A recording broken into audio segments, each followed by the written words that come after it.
বান্ধৱীসকল, মই আপোনালোকলৈ আজি কুন্দুলিৰ এটা নতুন ৰেচিপি লৈ আহিছোঁ। এয়া প্ৰথমতে মই এটা পাত্ৰত পানী লৈছোঁ, লৈ তাত 300 গ্ৰামমান কুন্দুলি সিজাই ল'ম।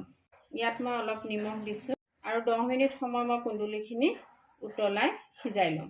এতিয়া মই তাত দিবৰ কাৰণে 2টা মিডিয়াম সাইজৰ বিলাহী, 3টা পিঁয়াজ আৰু এটা নহৰু, এটুকুৰা আদা আৰু জলকীয়া, এইখিনি মই বেলেগে বেলেগে পেষ্ট কৰি ল'ম।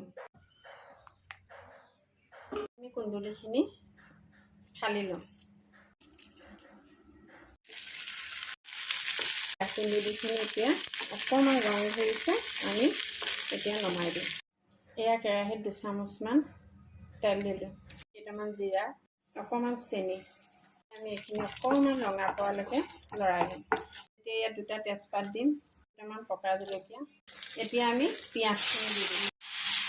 নহৰু আৰু আদা বটাখিনি একেলগে দি আমি এইখিনি লৰাই দিলোঁ। 1 চামুচ হালধি গুড়ি, নিমখ, এইখিনি এতিয়া আমি ৰঙা হোৱালৈকে অলপ ভাজিম। এয়া বাতি লোৱা বিলাহী পেষ্ট, অলপমান লৰাই পেলাই সিজিবৰ কাৰণে ঢাকি দিম। এয়া মছলাখিনি আমাৰ প্ৰায় সিজিছে।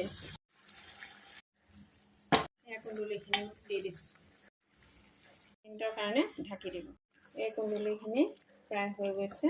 1 চামুচ গুড় ঘিউ দি দিছোঁ। এয়া অকণমান কচুৰি মেথি দি দিছোঁ।